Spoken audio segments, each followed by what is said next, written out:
Hello students. So we are starting with the question of redemption now. A company in the course of its operations issues at par 40,000 preference shares of 10 each redeemable at a premium of 5%. So first of all it issues these shares. So first of all let's make the entry for issue 40,000 shares 10 रुपए पर par पर तो entry becomes bank account debited to redeemable preference shares.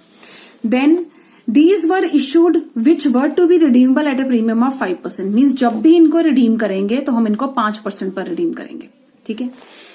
Then it redeems 15,000 of redeemable preference shares of out of the profits. अब अगर out of the profits है, we all know जब out of profits होगा तो बनेगा CRR. ठीक है.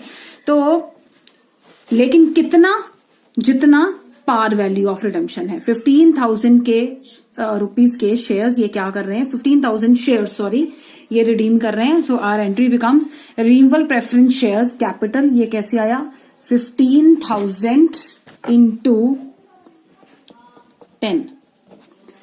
Then कितने रुपए का प्रीमियम है 15,000 into 5. Okay. So these are our now shares. So 15,000 shares redeem किए हैं और 5 रुपए का प्रीमियम दिया उसके ऊपर. नो 5% प्रीमियम है. It is 5%. Okay. To redeemable preference share holders account. Now since this redemption has been made out of the reserve उसके लिए करना पड़ेगा सीआरआर. लेकिन ये जो 7,500 है we need to write off this amount from security premium. We don't have any security premium here क्योंकि जो शेयर्स इशू किए थे वो पार पर किए थे. तो अगर हमारे पास ये नहीं है so here we'll assume we have the general reserve और सीआरआर और जनरल रिजर्व और surplus. So surplus account debited to premium on redemption ये एक एंट्री बन गई. सरप्लस टू सीआरआर दूसरी एंट्री बन गई. I repeat it. Surplus to premium on redemption 7,500. Surplus to CRR 1,50,000 जितने फेस वैल्यू के रिडीम किए थे. सो ये this is we are done with our second point. Alright. Third issues for cash 30,000 equity shares of 10 each. 30,000 equity share 10 रुपए पर issue किए at a premium of 1. Right.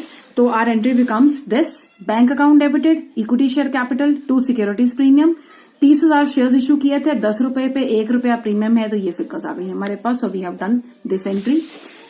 Then and out of the proceeds ये जो share issue किए थे इनकी proceeds में से हमने क्या redeems the balance of preference share. How many preference share were issued earlier 40,000. 40,000 में से 15,000 हम रिडीम कर चुके हैं. बचे कितने 25,000. ये 25,000 शेयर्स हम कहां से रिडीम कर रहे हैं out of the proceeds. Means there is no need for CRR now. Second वाले पॉइंट में we had used the profits so we'll make CRR. Third वाले पॉइंट में we have use the proceeds only. तो proceeds के लिए आप क्या करोगे आप शेयर्स इशू करोगे. उसकी एंट्री हम ऑलरेडी कर चुके हैं ये वाली. Alright. Now we have to redeem the preference share. अब रिडीम करने के लिए 2 एंट्रीज हैं. You know it. First of all हम उस अमाउंट को ड्यू करते हैं. सेकेंड हम उस अमाउंट को पे करते हैं. तो पहले ड्यू करते हैं.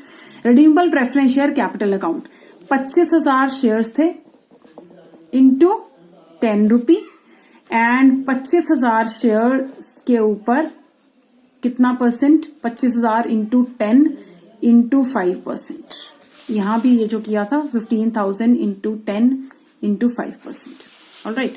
सो ये आ गया 12500. So 2 redeemable preference share holder इतने पैसे हमने इन्हें देने हैं. Now the question is about this 12500. अब ये जो 12500 है this is what this is premium on redemption. This has to be written off. No problem. We have already got security premium में 30,000. So we can easily use this to 12,500 from this 30,000. So this is the entry. Security premium account debited to premium on redemption of shares 12,500. And our last entry becomes जो preference shareholders को due किया था पैसा 2,62,500. अब इनको कर दो pay. So entry becomes preference shareholders account debited to bank account. So this is how in this question what have you learned? You have learned that the preference shares were total 40,000 and out of those 40,000 15,000 हमने redeem किए out of profits जिसके लिए CRR बनाया और 25,000 हमने redeem किए out of the new issue जिसमें premium था हमारे पास. तो वो प्रीमियम हमने यहां से यूज कर लिया. हाँ अगर हमारे पास यहां पर प्रीमियम पर शेयर्स इशू ना होते फॉर एग्जाम्पल ये शेयर्स पार पर इशू होते तो we should have used this 12,500 from general reserve or surplus. All right. Let's move to another one more question. And the question is again very simple. However, there is one thing that you need to make a balance sheet after the redemption. X and company issued 50,000 equity shares of rupee 10 each and 3,000 redeemable preference shares of rupee 100 each, all shares being fully called up and paid up. क्या किया है company ने? Company ने 50,000 equity shares ₹10 पे और 3,000 redeemable preference share issue किए हैं. सो ये कंपनी के पास ऑलरेडी हैं. ऑन 31 मार्च कंपनी के पास अब क्या क्या है? कंपनी के पास 50,000 इक्विटी शेयर्स हैं और 3,000 प्रेफरेंस शेयर्स हैं. Okay. On 31 March 2018 the surplus account showed and non distributed. Surplus account में हमारे पास पड़ा है 50,000. जनरल रिजर्व में हमारे पास पड़ा है 1,20,000. आई रिपीटेड, 50,000 इक्विटी शेयर्स हैं कंपनी के पास, 3,000 रिडीमेबल प्रेफरेंस शेयर्स हैं. सरप्लस में पड़ा है 50,000, जनरल रिजर्व में पड़ा है 1,20,000. ऑन 2 अप्रैल, अब यहां से हमारा क्वेश्चन स्टार्ट होता है. On 2 April the directors decided to issue 1,500 6% preference shares of 100 each for cash. ये है proceeds of fresh issue. Now नया इशू किया कितने का? 1,500 शेयर्स का. This is our entry. Bank account debited to preference share capital. 1,500 shares 100 रुपए पे par पर, तो एंट्री होगी 1,50,000. Alright. Next you have been given is preference shares.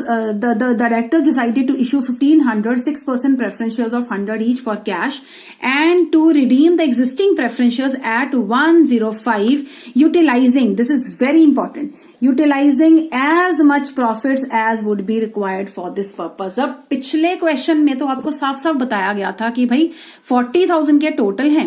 40,000 में से 15,000 आउट ऑफ रिजर्व रिडीम किया और 25,000 out of capital, new issue of capital redeem किया.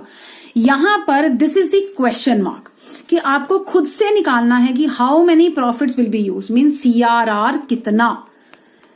I explained you the same concept in my previous video. So this is the same problem we are going to take up here. Let's see how it will be done. Just see, you have formula is, what is the formula for CRR? The formula is that what is the face value of preference share to be redeemed. Face value of preference share to be redeemed. So they are saying इनको जो ये हमारे पास कितने थे? 3,000 into 100, that is 3 lakh rupee is the face value. 3 lakh rupees the face value of this. जो new share की proceeds हैं, वो न्यू शेयर कितने पर इशू किए हैं? 150 के ऊपर, तो प्रोसीड्स कितनी हो गई? 1,50,000. पार पर ही था तो सेम वैल्यू 1,50,000. तो जो हमारा CRR बनना है वो 1,50,000 से बनना है. This is how you have to proceed in your question. I repeated, you have given that total आपको 3,000 शेयर 100 रुपए वाले 105 रुपए पर रिडीम करने थे. राइट. CRR का फॉर्मूला हमारा होता है face value of preference share to be redeemed minus proceeds of fresh issue. Face value of preference share to be redeemed is 3 lakh. Proceeds of fresh issue is par value, सीधा 1,50,000. तो ये हमारा CRR बनेगा 1,50,000 का. Now the question arises, 1,50,000 का अगर ये CRR बनना है तो can we use this total amount 50,000 and 1,20,000? Yes, we can, but don't forget that this is to be redeemed at premium. 105 रुपए के प्रीमियम के ऊपर रिडीम होने हैं. तो अगर 105 रुपए के प्रीमियम पर रिडीम होने हैं तो ये जो 5 रुपए का प्रीमियम है वो इन्हीं दोनों में से निकलेगा, या जनरल रिजर्व या सरप्लस. आई रिपीटेड, ये जो 5 रुपए का प्रीमियम है ये या तो सरप्लस में से लोगे आप या जनरल रिजर्व में से लोगे. ऐसा क्यों? बिकॉज जो नए शेयर्स इशू किए गए हैं वो प्रीमियम पर इशू नहीं हुए. So we do not have any security premium reserve with us in order to write off this ₹5. So we'll first use either out of surplus or out of general reserve this ₹5, and then we can use the balance of this for CRR. Alright, so let's see how about we shall start with the entries now. So redeemable preference share capital को debit करेंगे face value से. 3,000 shares थे 100 रुपए पे, face value 3 lakh. 3,000 shares थे 5 रुपए premium पर redeem होने हैं, तो ये 15,000 आ गया. After that to preference share holders account. अब बनाना है CRR, लेकिन CRR से पहले करेंगे प्रीमियम, इस प्रीमियम को this 15,000 has to be redeemed, so here it has been used general reserve. There is no hard and fast rule, you can either use surplus also. Alright, so इन्होंने general reserve यहां use किया, so general reserve to premium on redemption 15,000. Alright, and then after that you will make now the CRR. अब general reserve आपके पास कितना था? 1,20,000. 1,20,000 में से कितना आपने ऑलरेडी यूज कर लिया? 15,000. सो 1,20,000 माइनस 15, 15. एंड सरप्लस अकाउंट अब कितना हमारे पास था? 50,000. So should we use full 50? No, we need 150 total. हमें 1,50,000 चाहिए और 1,50,000 में से 1,5 हमें ऑलरेडी मिल गया है. कहां से? जनरल रिजर्व से. I repeat it, we wanted 1,50,000 and we have already got from general reserve 1,05,000. So rest 45,000 will come from surplus account.